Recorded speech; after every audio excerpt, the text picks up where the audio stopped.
Hello बच्चों, welcome to the new class for the chapter lenses. ये state board chapter lenses का last lecture है and in this lecture we are going to first understand the power of a lens, then we are going to understand what is a compound microscope, and then finally at last we will understand what is a telescope. So let's begin.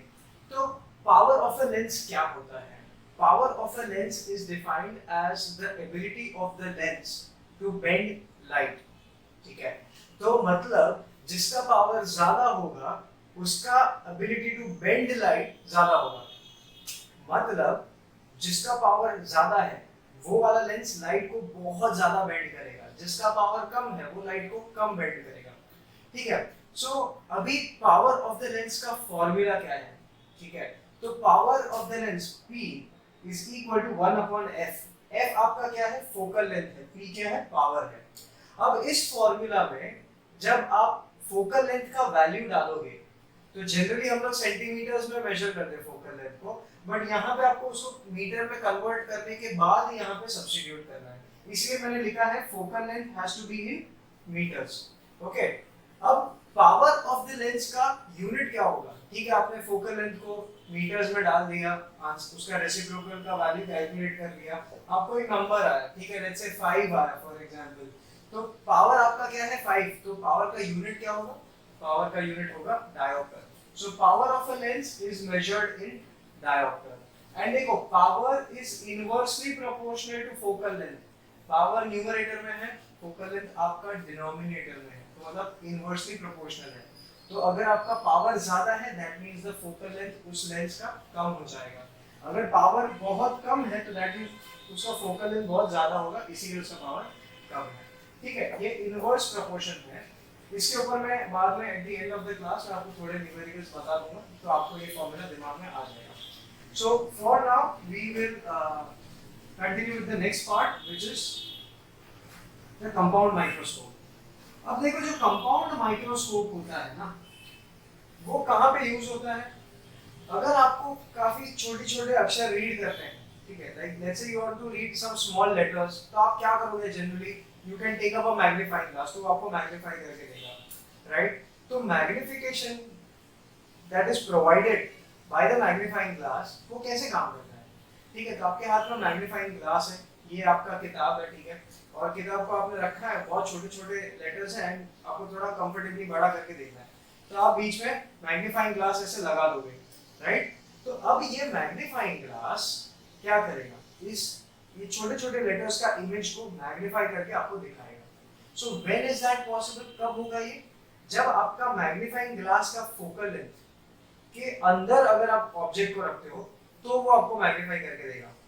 तो अभी magnifying glass कौन से lenses होते हैं?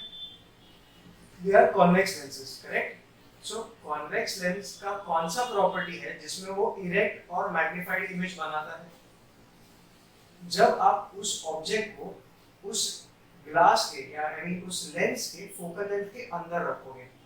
So whenever the object is kept with in the focal length of the convex mirror of the convex lens, I am so sorry, when the object is kept with in the focal length, मतलब अगर समझ लो उसका 30 centimetre का focal length है उस convex lens का, तो आपको ऑब्जेक्ट को 30 सेंटीमीटर के अंदर रखना है, मतलब लेंस से लेके 30 सेंटीमीटर के अंदर रखना है, तब ही उस ऑब्जेक्ट का वो मैग्नीफाइड इमेज आपको बना के दिखा पाएगा, जो कि इरेक्ट भी होगा। ठीक है, नहीं तो आप पेन ऐसा है, आप उसको मैग्नीफाई करके देखोगे बहुत दूर रखा है तो आपको पेन उल्टा दिखेगा, वैसा नहीं चाहिए। हम लोग को जो चीज जैसा है वैसा ही दिखना चाहिए। अगर ऑब्जेक्ट इरेक्ट है तो उसको इरेक्ट ही दिखना चाहिए, ठीक है? तो उस केस के लिए आपको ऑब्जेक्ट को कहाँ पे रखना पड़ेगा? With in the focal. तो ये देखो, यहाँ पे ऐसा ही होता है इस केस में। ये मैंने डायग्राम है, इसको अगर आप इन्वर्ट करके देखोगे ना तो आपका फिफ्थ कंडीशन हो जाता है आपका कॉन्वेक्स लेंस, जो कि मैं फिर से आपको बना के दिखाता हूँ। तो ये समझ लीजिए आपका कॉन्वेक्स लेंस है, ठीक है, ये आपका ऑप्टिकल सेंटर है, ये आपका फोकल लेंथ है, ठीक है। अभी ऑब्जेक्ट को आपको यहाँ पे रखना है with in the focal length. Focal length क्या होता है? ऑप्टिकल सेंटर से लेके फोकस तक का डिस्टेंस को आप फोकल लेंथ बोलते हो। अभी ये ऑब्जेक्ट फोकल लेंथ के अंदर है, ठीक है, इसलिए मैं उसको with in the focal length बोलता हूँ। तो पहला लाइट रे कैसे जाता है? पहला लाइट रे हमेशा travels parallel to the principal axis, passes through the focus, ठीक है। दूसरा will pass through the optical center. अरे सॉरी, थोड़ा सा मैंने फोकस यहाँ बनाना ही भूल गया, एक मिनट।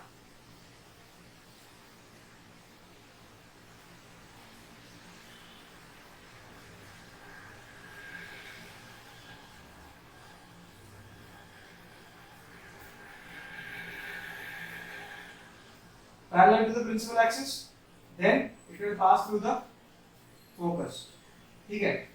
दूसरा, अभी ये जो लाइट रे है इसको आपको पीछे ट्रेस करना पड़ेगा, यहाँ पे ऐसे, एंड दूसरा लाइट रे कैसे जाएगा, स्ट्रेट ऑप्टिकल सेंटर से ऐसे स्ट्रेट बिना डेविएशन के। तो ये दोनों रेस तो मीट होने से रहे, तो इसको भी मैं पीछे ट्रेस बैक करता हूँ। तो कहाँ पे मीट होते हैं, यहाँ पे मीट होते हैं। तो यहाँ पे मेरे को इस ऑब्जेक्ट का एक इनलार्ज्ड इमेज देखने मिलता है। देखो ये ऑब्जेक्ट है, ये आपका इमेज है, इतना बड़ा हो गया, राइट। सो अभी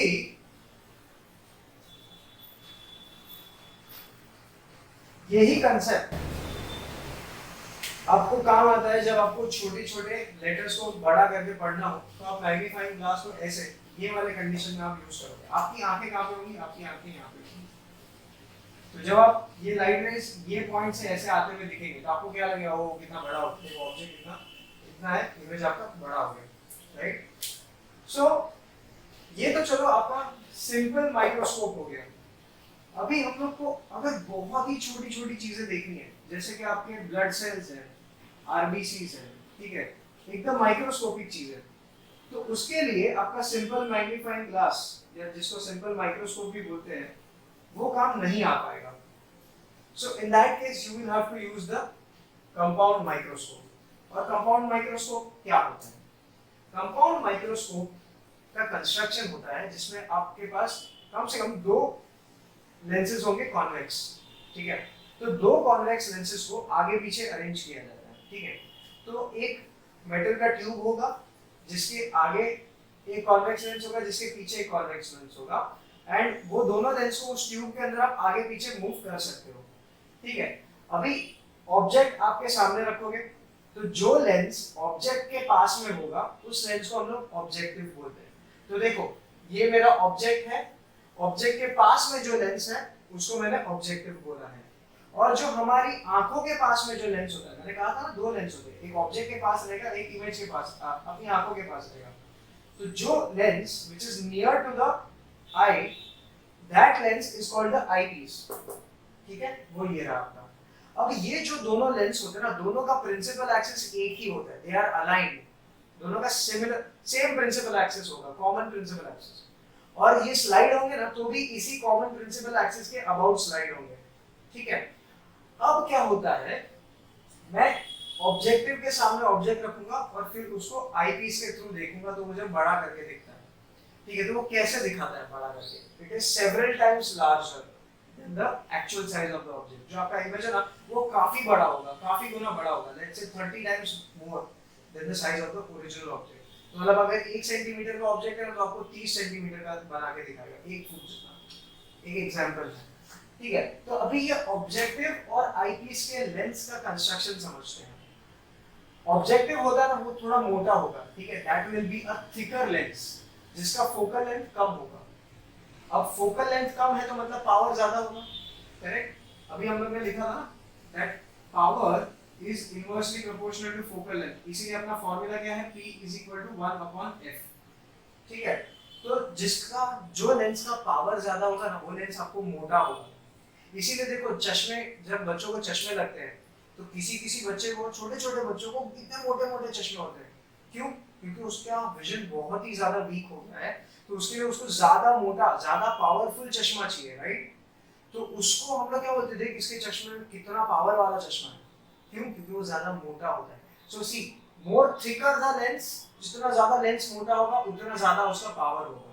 और देखो जितना ज्यादा पावर होगा उतना कम उसका फोकल लेंथ होगा, क्यों? क्योंकि पावर आपका बढ़ेगा तो फोकल लेंथ आपका कम हो जाएगा, इन्वर्टेड होगा। तो देखो ये जो मेरा लेंस है वो मोटा है, कौन? मेरा ऑब्जेक्टिव। एंड मेरा जो आईपीस है ना वो कंपैरेटिवली पतला है, ठीक है। तो पतला है मतलब क्या, उसका ज्यादा पावरफुल नहीं होगा। अगर पावर कम है उसका तो मतलब फोकल लेंथ ज्यादा है। तो देखो फोकल लेंथ इसका देखो यहाँ से लेके यहाँ तक इतना ज्यादा है, ठीक है। अब इसका देखो इतू साइड फोकल लेंथ है, क्यों? ज्यादा पावरफुल है ना तो उसका फोकल लेंथ कम होगा, ये कम पावरफुल है तो उसका फोकल लेंथ ज्यादा होगा। ठीक है, अब देखते हैं कि ये दोनों लेंस काम कैसे करते हैं। ठीक है, तो आपको क्या क्या याद रखना है। आपको अगर आपको क्वेश्चन आ गया कि describe the construction of a compound microscope, तो आप क्या बोलोगे? पहली बात, a compound microscope consist of two lenses. One is called the objective, the other is called the eyepiece. The object is placed near the objective and the eyepiece is used to view the object. ठीक है, तो ये आपका eyepiece का बात हो गया। फिर आप क्या बोलोगे? The objective and the eyepiece both are convex lenses and they both are placed in a metal tube, okay, such that they have a common principal axis. दोनों का प्रिंसिपल एक्सिस सेम है। ठीक है, ये आपको बताना है। फिर आप क्या बोलोगे? The objective has a shorter focal length, okay, and it is thicker, ठीक है, मोटा है, and the eyepiece has a larger focal length and is comparatively thinner. ठीक है, the size of the objective, the diameter of the objective is small, and यहाँ पे लिखोगे the diameter of the eyepiece is large। ठीक है, इतना अगर आपने लिख दिया तो ये आपका कंस्ट्रक्शन कंप्लीट कर देता है। अभी बात करते हैं working of a compound microscope. तो कंपाउंड माइक्रोस्कोप काम कैसे करता है? तो क्या करना है आपको? ऑब्जेक्टिव के सामने आपको ऑब्जेक्ट रख देना है, जो भी छोटा सा ऑब्जेक्ट जिसको भी आपको चेक करना है। ठीक है, तो जो आप ब्लड रिपोर्ट्स वगैरह निकालने जाते हो तो ब्लड के अंदर कितने आरबीसीज काउंट है, कितने डब्ल्यूबीसीज है, कितने प्लेटलेट्स है, ये सब कैसे पता चलता है? ये सब कंपाउंड माइक्रोस्कोप होता है उनके पास, उसको कंपाउंड माइक्रोस्कोप के अंदर देख के उन लोग पता करते हैं। तो इतने छोटे छोटे होते हैं, नेकेड आई को तो दिखेगा भी नहीं। ठीक है, तो वैसा ही इमेजिन कर लो कि आपका ब्लड का एक सैंपल है छोटा सा, वो दैट इज योर ऑब्जेक्ट, और उसको आपने ऑब्जेक्टिव के आगे रखा है। तो यहाँ पे ऑब्जेक्ट को कहाँ पे रखना है? देखो, ये ऑप्टिकल सेंटर है, ये फोकस है उसका, राइट? फोकस के बाहर रखना है। ठीक है, तो आपका जो फर्स्ट फोकल पॉइंट है, फोकल पॉइंट के बाहर आपका ऑब्जेक्ट होगा। ठीक है, फिर ऑब्जेक्ट से पहला light ray parallel to the principal axis आएगा, फिर after refraction pass through the focus हो जाएगा। ठीक है, दूसरा light ray will go straight through the optical centre. ये दोनों कहां पे इंटरसेक्ट होंगे? लेट्स से यहां पे इंटरसेक्ट हुए। ठीक है, यहां पे इंटरसेक्ट होने के बाद आप इसका इमेज बना दो। ये इमेज बन गया। अब आप ये दूसरा लेंस बाद में बनाना है आपको, पहले आपको सिर्फ ये वाला लेंस बनाना है, और इसको थोड़ा मोटा बनाओ और इसका फोकल लेंथ कंपैरेटिवली कम रखना। तो लेट्स से अगर इसका फोकल लेंथ आप 2 सेंटीमीटर रखते हो तो 2 सेंटीमीटर इधर, 2 सेंटीमीटर इधर, तो ये वाला जो लेंस है उसका फोकल लेंथ आपको 4 सेंटीमीटर लेना है। ठीक है, तो मेरा पहले वाले लेंस ने इमेज मेरा यहाँ पे बना दिया। ठीक है, कोई बात नहीं। अब इसका थोड़ा लेफ्ट साइड पे आप एक पॉइंट मार्क कर दो और उसको बोल दो F1, और F1 से 4 सेंटीमीटर दूर आप ऑप्टिकल सेंटर का डॉट बना दो और वहां पे आप अपना लेंस बना दो। तो ऑटोमेटिकली आपका ये लेंस का फोकल लेंथ कितना हो गया? 4 सेंटीमीटर हो गया। ठीक है, तो मैं आपके डायग्राम्स ये सारे घर पे प्रैक्टिस करने हैं। ठीक है, यहां से लेके यहां तक, ये इतना 4 सेंटीमीटर होगा, और यहां से लेके यहां तक ये जो डिस्टेंस है, यहां से लेके यहां तक इतना आपका 2 सेंटीमीटर होगा। ठीक है, याद रखना। तो कैसे बनाना है? पहले आप ये लेंस बना लोगे, इसका फोकल लेंथ बना लोगे 2 सेंटीमीटर दोनों साइड पे, फिर 2 सेंटीमीटर के थोड़ा बाहर आप उसको ऑब्जेक्ट रखोगे, ऑब्जेक्ट का इमेज बनाओगे। इमेज जहां पे बनता है उसका लेफ्ट साइड पे समझ लो 1 सेंटीमीटर पकड़ लो। ठीक है, यहां से 1 सेंटीमीटर दूर एक डॉट बना लो, वो आपका दूसरे लेंस का फोकस पॉइंट हो गया। ठीक है, अब वो फोकल पॉइंट से 4 सेंटीमीटर दूर आपको प्रिंसिपल एक्सिस पे ऑप्टिकल सेंटर बनाना है। ये ऑप्टिकल सेंटर को ध्यान में रख के आप लेंस बना लो। फिर ये ऑप्टिकल सेंटर से 4 सेंटीमीटर ये साइड पे भी आपको दूसरा सेकंड फोकल पॉइंट बनाना है। ठीक है, ये बनाने के बाद क्या होता है? देखो, ये ऑब्जेक्ट का इमेज, पहला इमेज यहाँ पे बना। ठीक है, अब ये जो लेंस है उसके लिए ये वाला जो इमेज है ना ऑब्जेक्ट का काम करेगा। ठीक है, तो इस लेंस के लिए ये जो इमेज है it will act like a object, ठीक है। तो हम लोग इसको ऑब्जेक्ट के जैसा ट्रीट करेंगे। तो ऑब्जेक्ट से पहला लाइन पैरेलल जाता है टू द प्रिंसिपल एक्सिस और रिफ्रैक्शन के बाद वो फोकस में से चला जाता है ऐसे, ठीक है।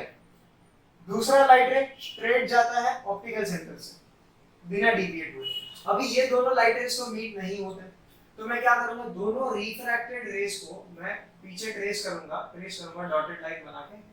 जहां पे ये मीट होते हैं उस पॉइंट से मैं प्रिंसिपल एक्सिस पे एक इन्वर्टेड डॉटेड लाइन बना दूंगा जो कि मेरा इमेज होगा। अभी नेचुरल सी बात है, ये इमेज इन्वर्टेड है, आई मीन ये इमेज जो है मेरा it is a virtual image, तो उसको डॉटेड लाइन बनाना, ठीक है। अब ये जो इमेज है ये आपका फाइनल इमेज है, ठीक है। और जब आप आंखों से यहाँ से देख रहे हो, ये आपका आईपीस है ना, तो आपकी आंख यहाँ पे है, तो यहाँ से देखो ऐसा लगेगा कि ये ऑब्जेक्ट, ये जो इमेज बना है ना, उसका लाइट यहाँ से आ रहा है और आपकी आंखों में आ रहा है, तो आपको क्या लगेगा, ओहो इतना बड़ा इमेज है। अभी देखो ऑब्जेक्ट का साइज कितना है, इतना सा, लेकिन आपका इमेज कितना बन गया, इतना बड़ा, ठीक है। तो ये उसका सिंपल सा एग्जांपल है कि कंपाउंड माइक्रोस्कोप काम कैसे करता है, ठीक है। बोर्ड एग्जाम्स के लिए ये डायग्राम्स आपको अच्छे से प्रैक्टिस करने हैं। याद रखना फोकल लेंथ दोनों का लगना चाहिए सेम है, ऐसा नहीं कि ये लेंस का ये साइड पे फोकल लेंथ 2 सेंटीमीटर बनाया, यहाँ पे 4 बना दिया, ऐसा नहीं चलता है। दोनों साइड पे सेम बनाना है, ठीक है। इसका फोकल लेंथ 2 लिया तो इसका भी 2 ले लिया, दोनों का फोकल लेंथ सेम करोगे तो ये डायग्राम ही नहीं बनेगा, ठीक है। तो याद रखो ये जो फोकल लेंथ दिए है ना, ये यूज करके अगर आप डायग्राम बनाओगे आपका बहुत ही अच्छे से डायग्राम बनेगा। ये ऑब्जेक्टिव छोटा बनाना, लेट्स से ये आपका जो लाइन है, अच्छा तो नोटबुक का 2 लाइन तक का आपका, ठीक है, 2 लाइन नीचे 2 लाइन ऊपर आपका ऑब्जेक्टिव वाला लेंस होगा। और जो आपका आईपीस है उसको आप 4 लाइन नीचे 4 लाइन ऊपर, तो मतलब 1 2 3 और ये 4 लाइन, मतलब 1 2 3 4, और यहाँ से 4 लाइन नीचे और 4 लाइन ऊपर, इतना बड़ा आप आईपीस बना देना तो हो जाएगा। दूसरी बात, बोर्ड एग्जाम्स में कभी भी आंसर शीट है तो आंसर शीट में डायग्राम ऐसे बनाना, कभी भी आंसर शीट को टेढ़ा करके ऐसा डायग्राम मत बना देना कि आपको लगेगा कि नहीं ये मेरा अच्छे से जगह है, मैं पूरा पेज यूटिलाइज करूंगा, बहुत अच्छे से स्पेशियस बनेगा, ऐसा मत करना। पेज हमेशा जैसे रखते हैं वैसा रखना और उसी में डायग्राम फिट करने की कोशिश करना। उसी लिए ये 2 सेंटीमीटर और ये 4 सेंटीमीटर वाला कंसेप्ट आपको काम आ जाएगा, ठीक है। सो ये आप डायग्राम्स नोट कर लीजिए, मैं इसको इरेज करके टेलीस्कोप का डायग्राम बना के देता हूँ। सो बच्चों, this is the refracting telescope and हम लोग इसको स्टडी करेंगे। तो बच्चों पहले बताओ कि टेलीस्कोप किसके लिए यूज होता है? तो to see near by objects, पड़ोसी के घर में झांकने के लिए। It is used basically to see far off distinct objects, ठीक है, जैसे कि स्टार्स हो गए, ठीक है, प्लैनेट्स हो गए, काफी दूर होते हैं हमारे से, उनको देखने के लिए वी यूज अ टेलीस्कोप। अभी क्योंकि वो प्लैनेट है तो ऑब्वियसली साइज बहुत बड़ा होगा, काफी सारे प्लैनेट्स अर्थ से भी ज्यादा बड़े हैं, लेकिन हमको दिखाई क्यों नहीं देते? क्यों? क्योंकि बिकॉज वो बहुत ही ज्यादा दूर है। अब मैंने आपको इसके प्रीवियस लेक्चर्स में जब मैंने ह्यूमन आई एक्सप्लेन किया था तब आपको बताया था कि ऑब्जेक्ट जितना दूर जाएगा उतना एक छोटा सा एंगल आपकी आंखों के ऊपर सबटेंड करता है। तो उसका थोड़ा सा एक रिकैप कर लेते हैं कैसा होता है। Let's say this is the horizontal, यहाँ पे आपकी आई है, ठीक है, यहाँ पे आपका ऑब्जेक्ट है। तो ऑब्जेक्ट देखो इतना बड़ा एंगल आपकी आंखों पे सबटेंड करता है, ठीक है। और अगर ऑब्जेक्ट यहाँ पे, यही सेम ऑब्जेक्ट को मैं यहाँ पे लेके आऊं, मतलब आंखों के ज्यादा पास में, तो अब देखो ज्यादा बड़ा एंगल सबटेंड करता है, दिख रहा है ये बड़ा एंगल है। तो पहले वाले को मैं 1 बोल देता हूँ और दूसरे वाले एंगल को 2 बोलता हूँ, तो देखो एंगल 2 आपका ज्यादा बड़ा है। तो अभी क्या होता है कि प्लैनेट्स जो है वो they are light years away, कोई स्टार्स तो बहुत ही लाइट ईयर्स अवे है, गैलेक्सीज बहुत ज्यादा दूर है, billions and billions of light years away. तो वो क्या होता है ना, इतना दूर है कि अपनी आंखों में बहुत ही छोटा सा एंगल सबटेंड करते हैं, तो अपने को दिखता भी नहीं है वो कि है करके वो, ठीक है। तो अब होता ये है, इसके वजह से आपको ये ऑब्जेक्ट्स दिखते नहीं। अभी आपको चलो उनका स्टडी करना है, तो एस्ट्रोनॉमी के लिए लोगों को स्टडी करना पड़ता है, तो दे यूज टेलीस्कोप्स। अभी टेलीस्कोप्स यूज करने का रीजन तो आपको समझ में आ गया। अब टेलीस्कोप्स को समझते कैसे बनते हैं टेलीस्कोप्स। तो बेसिकली टेलीस्कोप्स आपके दो टाइप के होते हैं।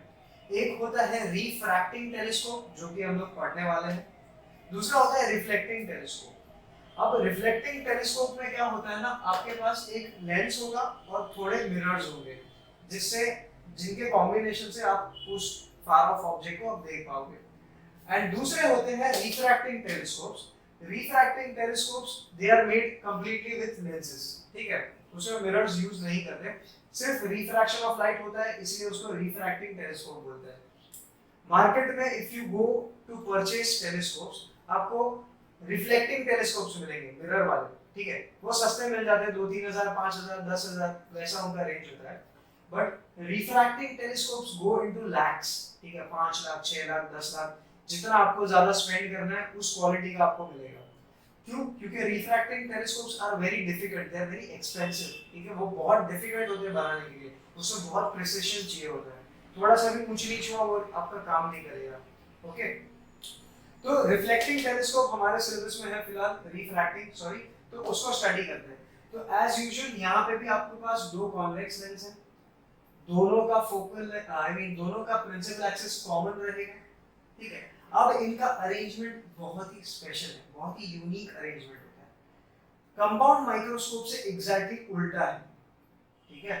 माइक्रोस्कोप में आपका जो आईपीस था वो बड़ा था एंड जो ऑब्जेक्टिव लेंस था वो छोटा था, यहाँ पे उल्टा है। यहाँ पे आपका ऑब्जेक्टिव लेंस का फोकल लेंथ ज्यादा बड़ा है, ठीक है, देखो मैंने यहाँ पे लिख के रखा है लार्जर फोकल लेंथ, किसका? ऑब्जेक्टिव लेंस का फोकल लेंथ काफी बड़ा है। अभी कंपाउंड माइक्रोस्कोप का जो ऑब्जेक्टिव था उसका फोकल लेंथ बहुत ही छोटा था, ठीक है। अब आईपीस का भी कंपैरेटिवली उल्टा है, देखो आपका कंपाउंड माइक्रोस्कोप में आईपीस बड़ा था, यहाँ पे छोटा है, ठीक है, डायमीटर वाइज। आपका ऑब्जेक्टिव बड़ा है, कंपाउंड माइक्रोस्कोप में ऑब्जेक्टिव का डायमीटर छोटा था, यहाँ पे eyepiece is more powerful, compound microscope में उल्टा था, इट वाज लेस पावरफुल।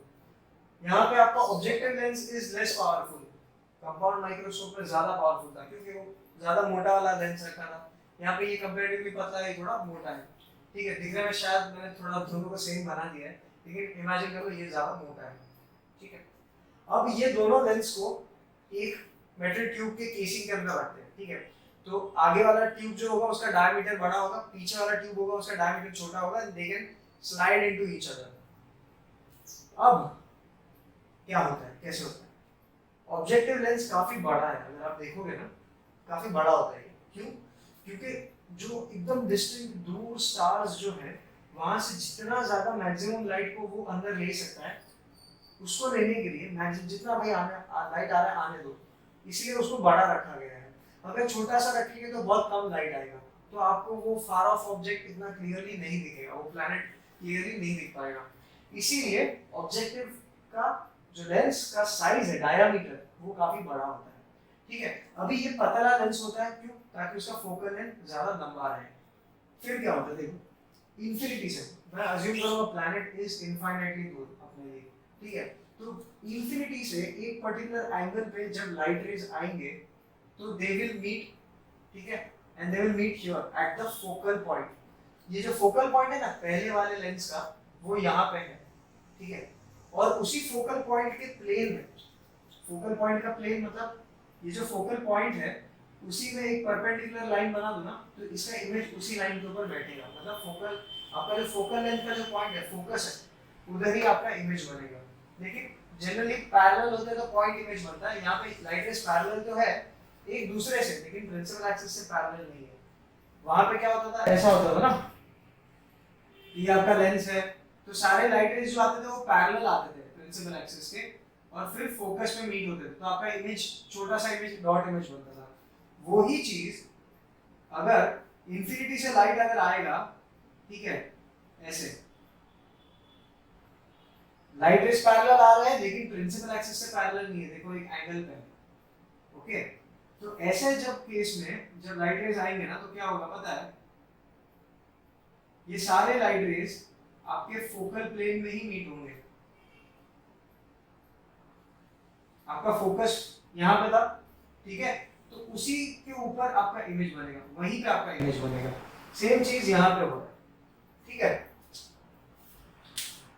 अब ये जो आईपीस है उसको ऐसे अरेंज करना होता है आपको, ताकि ये जो इमेज बना है ना, पहले वाले लेंस में जो इमेज बना है वो आपके आईपीस के फोकल लेंथ के ऊपर आना चाहिए, एग्जैक्टली उसके फोकस पे आना चाहिए। तो अभी समझ लो ये जो लेंस है उसको मैंने आगे पीछे मूव करके ऐसा एडजस्ट किया ताकि ये जहाँ पे इमेज है ना वहीं पे मेरा आईपीस का फोकस पड़ जाए।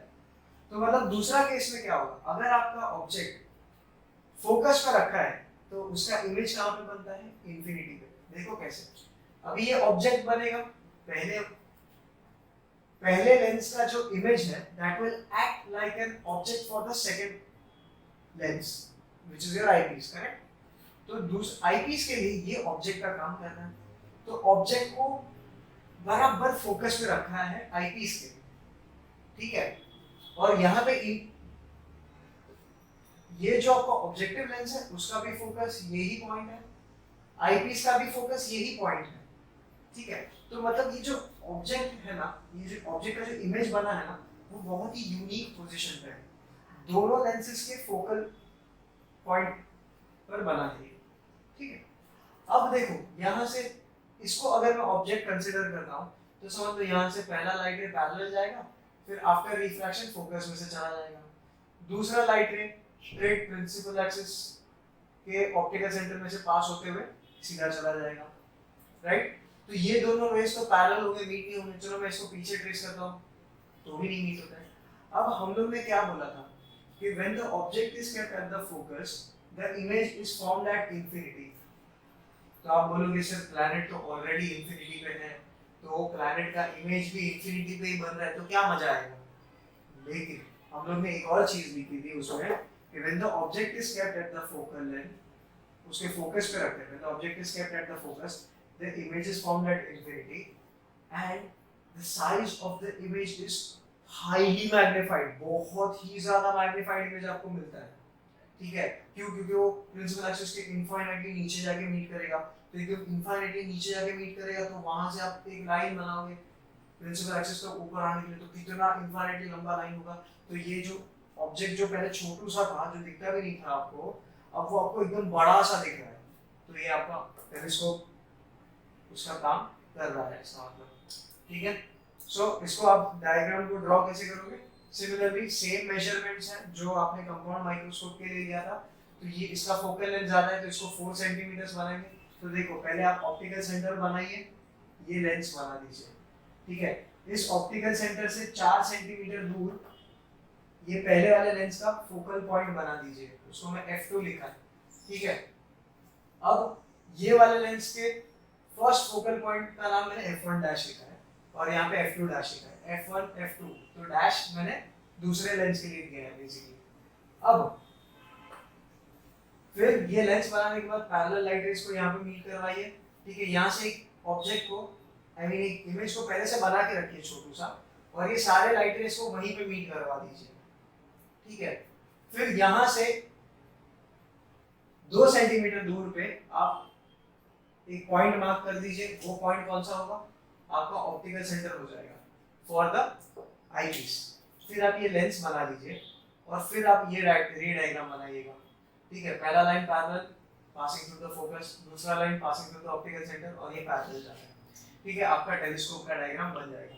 ये डायग्राम भी बहुत ही इंपॉर्टेंट है, बोर्ड्स में कभी भी पूछ सकते हैं, so it is better you draw it, ठीक है। So this is about the compound microscope and the telescope, and let us discuss something about persistence of vision. अब persistence of vision क्या होता है, ठीक है। जब आपके सामने एक ऑब्जेक्ट रखा जाता है तो वो ऑब्जेक्ट से उसकी लाइट रेज आपकी आंखों के अंदर जाएंगी, through your प्यूपिल it will enter, और उसका जो लेंस है आपका आंखों के अंदर जो क्रिस्टलाइन लेंस है वो उसको बेंड करेगा, और लाइट रेज कहाँ पे जाके मीट होंगी, रेटिना पे। रेटिना पे इस ऑब्जेक्ट का इमेज बन जाएगा। वो इमेज जब बनता है तो मेरे रेटिना के अंदर जो सेल्स होंगे वो एक्टिवेट हो जाएंगे जब उसके ऊपर लाइट गिरेगी तब, ठीक है। अब फिर मैंने ऑब्जेक्ट को निकाल दिया, ठीक है, तो मतलब अभी कोई लाइट नहीं आ रहा है, तो ये सेल्स डीएक्टिवेट हो जाने चाहिए। लेकिन ऑब्जेक्ट को निकल जाने के बाद भी, ऑब्जेक्ट के निकल जाने के बाद भी कुछ सेकंड्स तक ये जो लेंसेज है, आई मीन जो मेरे सेल्स हैं जो रेटिना में है, दे विल स्टे एक्टिवेटेड। मतलब उतनी देर तक मुझे उसका इमेज दिखेगा। ऑब्जेक्ट निकल भी गया मेरे आंखों के सामने से, लेकिन अभी भी मुझे दिखेगा। तो वो कितने टाइम के लिए होता है? बहुत ही छोटा टाइम है, दैट इज 1/16 सेकेंड्स। एक सेकंड का 16वां हिस्सा, मतलब एक सेकंड को मैं 16 पार्ट्स में डिवाइड करूंगा, तो जो एक पार्ट का वैल्यू होगा ना, दैट इज 1/16 सेकंड। इतने छोटे टाइम के लिए दिखता है अपने को, ऑब्जेक्ट के निकल जाने के बाद भी आपको दिखते रहेगा। This function is called the persistence of vision. ठीक है, परसिस्टेंस का मतलब क्या है? ऑब्जेक्ट निकल गया फिर भी इमेज आपका परसिस्टेंटली है, इमेज अभी भी एग्जिस्ट कर रहा है आपके लिए, एंड कुछ सेकंड मतलब 1/16 सेकंड के बाद वो इमेज भी चला जाएगा। ठीक है, यही कंसेप्ट है जिसको यूज करते हैं आपके वीडियोस बनाने के लिए। ठीक है, तो जब आप कैमरा से फोटो खींचते हो तो क्या आपको सिर्फ एक ही इमेज मिलता है, राइट? फिर आपको वीडियो बनाना होता है तो आप वीडियो मोड में शूट करते हो और सब कुछ रिकॉर्ड हो रहा है। तो वो कैसे रिकॉर्ड हो रहा है? वो बहुत सारे फोटोज कंटिन्यूअसली खींच रहा है, आपका फोन बहुत ज्यादा फोटोज खींच रहा है कंटिन्यूअसली। ठीक है, कैमरा का काम फोटो ही खींचना है और कुछ नहीं है, लेकिन वो बहुत ज्यादा फोटोज खींचेगा। फिर जब आप उस वीडियो को शूट करके जब आप प्ले करोगे ना, तो वो क्या करेगा? वो सारे इमेजेस आपकी आंखों के सामने से कुछ स्पीड से प्ले करेगा। पहला इमेज आया, दूसरा इमेज आया, तीसरा इमेज आया, चौथा इमेज आया, पांचवा इमेज आया, ऐसे कंटिन्यूअसली जितने भी 2-3 हजार उसने इमेजेस शूट किए होंगे, वो एक के बाद एक के बाद एक के बाद एक आपकी आंखों के सामने से जाते हुए, मतलब आपकी आंखों के सामने से जाएंगे, वो प्ले करेगा। तो होगा क्या?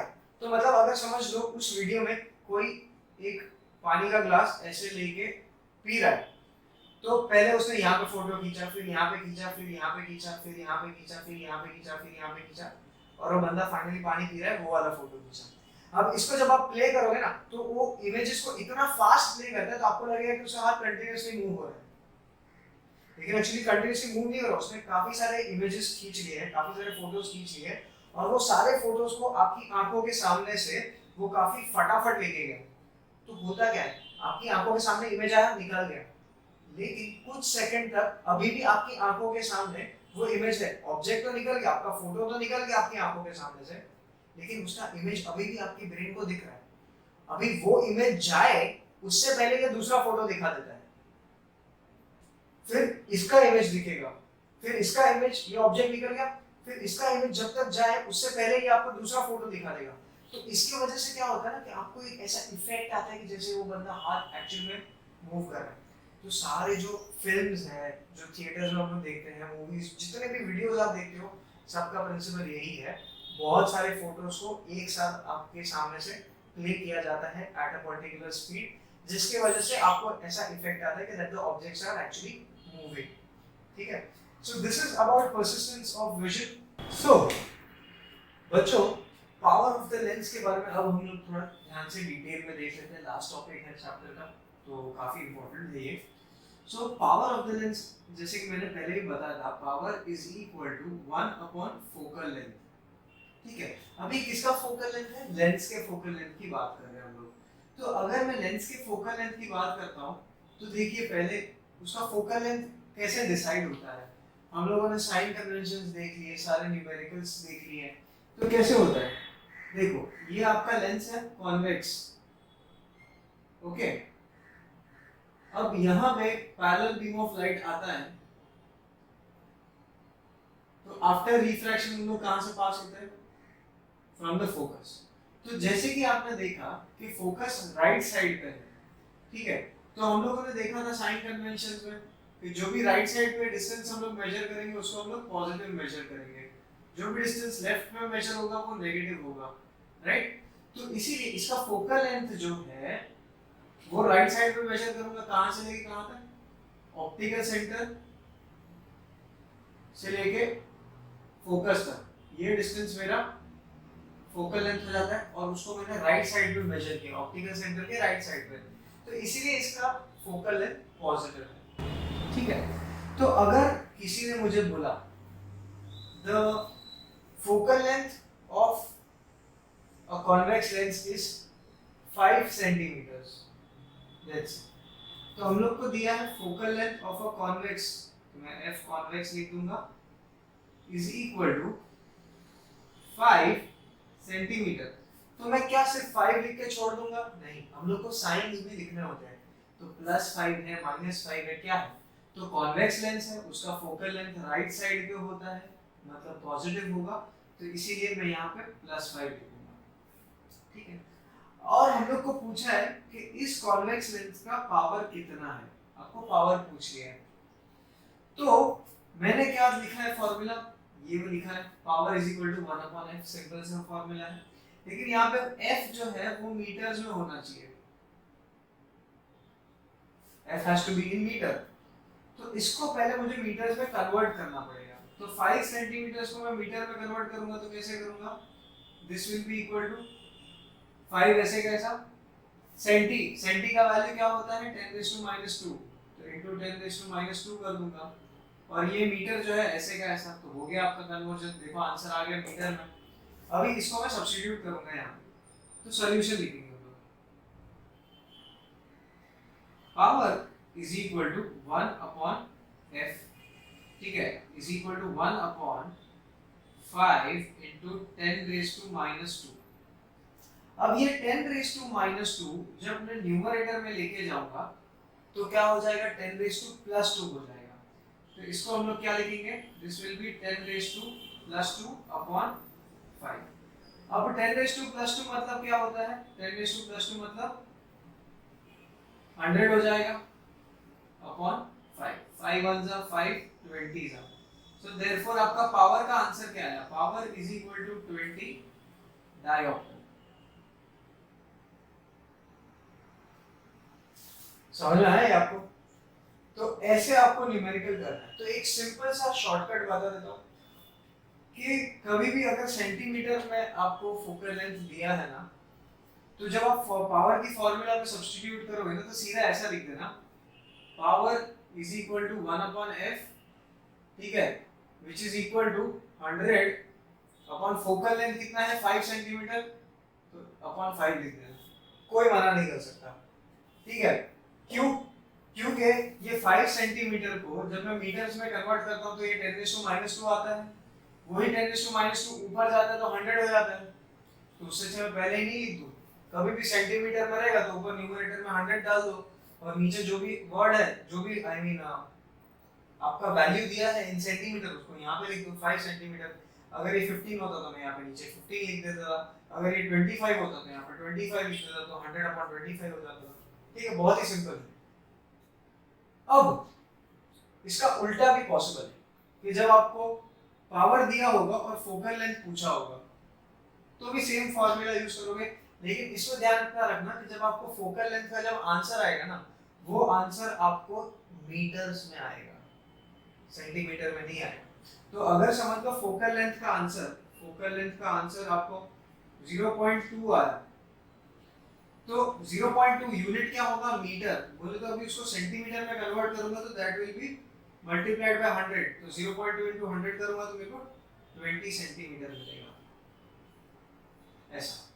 ठीक है, ये तो कैलकुलेशन का पार्ट हो गया। अब इसके ऊपर भी करेंगे हम लोग न्यूमेरिकल, तो टेंशन मत लीजिए आप। ठीक है, अब हम लोग कुछ और समझते हैं। देखो, कॉन्वेक्स लेंस का फोकल लेंथ का वैल्यू पॉजिटिव है, तो यहाँ पे मुझे पावर भी क्या पॉजिटिव ही मिला है, +20 आया, कहीं भी माइनस साइन नहीं है, तो मैं पॉजिटिव कंसीडर करूंगा। तो मतलब कॉन्वेक्स लेंस का जो पावर होता है दैट इज पॉजिटिव, प्लस में आएगा आंसर आपको। ठीक है, it will always be a positive value. तो अगर किसी ने आपको ऐसा क्वेश्चन पूछ लिया, the power of a lens is 10 dioptre, which lens it is? तो अभी इसने -10 नहीं बोला है, सिर्फ 10 मतलब +10 बोला है। तो प्लस है मतलब कौन सा लेंस होगा? वो कॉन्वेक्स लेंस होगा। ठीक है, चलो इसी पे हम लोग न्यूमेरिकल भी सॉल्व कर लेते हैं कि अपने को इस बार पावर दिया है और फोकल लेंथ जो है वो पूछा है। ठीक है, तो मैं फोकल लेंथ पूछा है हम लोग को और पावर दिया हुआ है। पावर का वैल्यू कितना दिया? उसने बोला है 10 डायोप्टर है। ठीक है। 10 डायोप्टर, डायोप्टर का सिंबल कैपिटल डी है, तो आप सिर्फ कैपिटल डी लिखोगे तो भी चलेगा। तो 10 डी उसने दिया है, तो उसने माइनस नहीं बोला, तो मतलब ये प्लस 10 डी है। ठीक है, अब हम लोग इसको फॉर्मूला में डाल के सॉल्व करेंगे। तो देखो, power is equal to 1 upon f, तो देयरफॉर मैं लिखूंगा f will be equal to 1 upon power. ठीक है, f को यहाँ पे भेज दिया, पावर को नीचे भेज दिया। अब पावर का वैल्यू दिया है, सब्स्टिट्यूट करूंगा 1 अपॉन 10।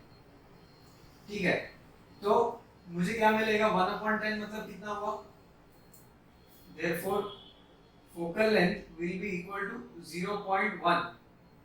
फोकल लेंथ ढूंढ रहे ना, 1 अपॉन 10 मतलब 0.1। आंसर किस में होगा, मीटर में होगा।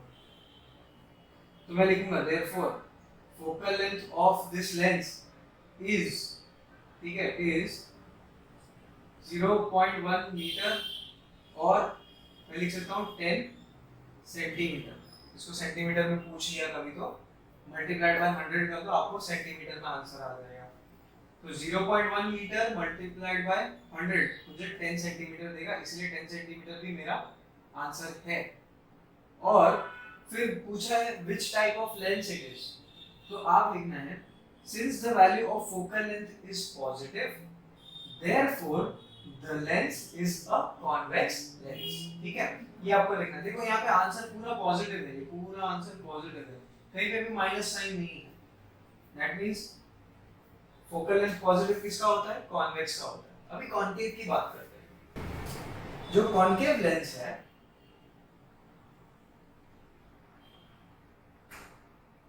ओके, उसके ऊपर जब एक parallel beam of light ray incident होता है तो कैसे डाइवर्ज करेगा, ऐसे और ये ऐसे, राइट। तो दोनों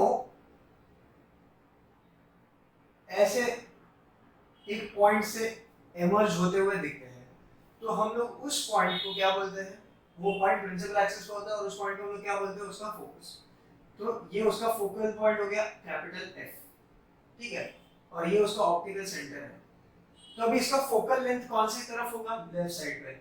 ऑप्टिकल सेंटर यहां से लेके फोकल लेंथ यहां तक, ठीक है, ये उसका फोकल लेंथ हो जाएगा। यस, तो ये फोकल लेंथ ऑप्टिकल सेंटर के लेफ्ट साइड पे मैंने मेजर किया है। अगर लेफ्ट साइड पे मेजर किया है that means it is negative, correct. तो अभी focal length of a concave mirror, focal length of a concave lens, sorry, क्या है, नेगेटिव है। तो देयरफॉर उसका पावर भी नेगेटिव होगा।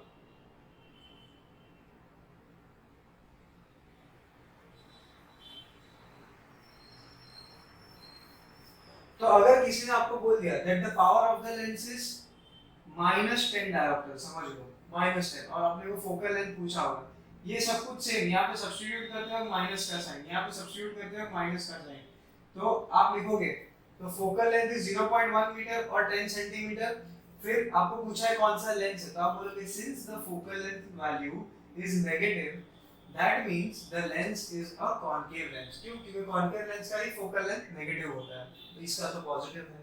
ठीक है, तो ये पावर ऑफ द लेंस और उसके न्यूमेरिकल्स का एक छोटा सा एग्जांपल है। मैंने आपको ट्रिक भी बता दिया है कन्वर्ट करने के लिए, सिर्फ न्यूमरेटर में 100 लिख के सॉल्व कर दो, आंसर आ जाएगा अपने आप। तो इसको मैं कैंसिल करूंगा तो क्या आएगा, 5, ये 20, तो आंसर देखो क्या है, 20, और ये पावर है, तो 20 का यूनिट क्या होगा, डायोप्टर। ठीक है, तो देखो हम लोग ने यहाँ पे पावर को ढूंढ लिया, दैट इज 20 डायोप्टर, जो कि हम लोग ने स्टार्ट भी उसी से वैसे ही किया था। ठीक है, so this would be all, okay, and this completes our chapter lenses. Thank you for watching this video. I hope आपने आगे के वीडियोस देख के ये चैप्टर को अच्छे से प्रिपेयर कर लिया होगा। So until we meet in the next class, please stay home, stay safe and be happy. Thank you.